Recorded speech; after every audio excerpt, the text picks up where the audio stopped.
Arun സോളമനുണ്ട്. Arun Solomon, 2 ആംബുലൻസുകളിലായിട്ടായിരിക്കുമോ?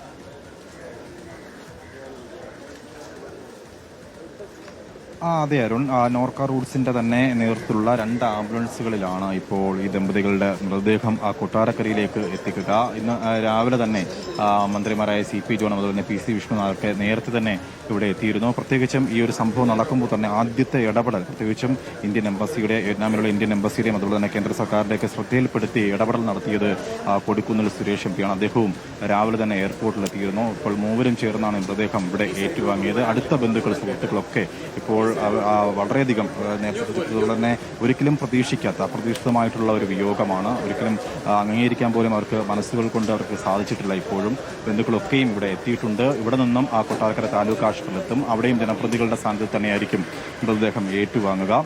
ഇപ്പോൾ നോർക്ക റൂട്ട്സിന്റെ ഈ ആംബുലൻസിൽ മൃതദേഹങ്ങൾ ഇപ്പോൾ ഇവിടെ നിന്നും കൊണ്ടുപോകാനുള്ള തയ്യാറെടുപ്പുകളാണ് ഇപ്പോൾ നിലവിൽ ആരംഭിച്ചിരിക്കുന്നത്. ഇവിടെ നിന്നും ഏകദേശം 2 മണിക്കൂറിനുള്ളിൽ തന്നെ കൊട്ടാരക്കര താലൂക്ക് ആശുപത്രിയിൽ എത്തിക്കും. ഇന്ന് മുഴുവൻ ഈ താലൂക്ക് ആശുപത്രിയിലുള്ള മോർച്ചറിയിലായിരിക്കും സൂക്ഷിക്കുക. ഇതിൽ ഈ ഒരു അപകടം, അതിന് പിന്നിലൊക്കെ വിയറ്റ്നാമിന്റെ പ്രധാനമന്ത്രിയൊക്കെ ഇടപെടൽ നടത്തിയിട്ടുണ്ട്. ഈ അപകടത്തിൽ ചില നിയമലംഘനങ്ങളൊക്കെ നടന്നിട്ടുണ്ട്. ഈ ബോട്ടിൽ തന്നെ 4 ജീവനക്കാരുണ്ടായിരുന്നു. അതിന്റെ ക്യാപ്റ്റൻ അടക്കമുള്ളവരെ ഇന്നലെ തന്നെ അറസ്റ്റ് രേഖപ്പെടുത്തിയിട്ടുള്ള ഒരു ഘട്ടം കൂടിയാണ്.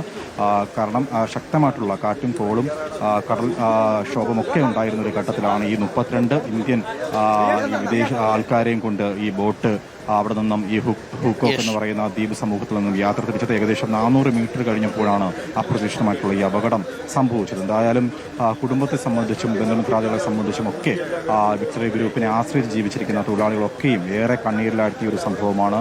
എല്ലാവരും വിങ്ങലോടുകൂടി തന്നെയാണ് ഈ നിമിഷങ്ങളിലൊക്കെയും കഴിഞ്ഞു പോകുന്നത്. പ്രത്യേകിച്ചും ലാവ എന്ന് പറയുന്ന മൊബൈൽ കമ്പനി, ആ മൊബൈലുമായി ബന്ധപ്പെട്ടുള്ള ഒരു ചടങ്ങും ഉണ്ടായിരുന്നു എന്നുള്ളതാണ് നമുക്ക് പ്രാഥമികമായി അറിയാൻ സാധിച്ചത്. ഏറെ വേദനിപ്പിച്ച വാർത്തയാണ് പ്രിയപ്പെട്ട പ്രേക്ഷകരെ ഇപ്പോൾ കേട്ടത്. AC തോമസ്, ഭാര്യ ലൊവേനി തോമസ് കൊട്ടാരക്കരക്കാരാണ്. വിക്ടറി ഗ്രൂപ്പിന്റെ സാരഥികളാണ്. വളരെ സന്തോഷത്തോടുകൂടി ഒരുമിച്ച് യാത്ര പുറപ്പെട്ടതാണ്. തിരിച്ചെത്തുന്നത് 2 ആംബുലൻസുകളിൽ 2 പെട്ടികളിലായിട്ടാണ്. ജീവിതം അത്രയേ ഉള്ളൂ എന്നുള്ളതാണ്. ഒരു ഉല്ലാസയാത്രയാണ് ഒരു ദുരന്തയാത്രയായി മാറിയത്. അതും നമ്മുടെ നാട്ടിലല്ല, വിയറ്റ്നാമിൽ വെച്ച്.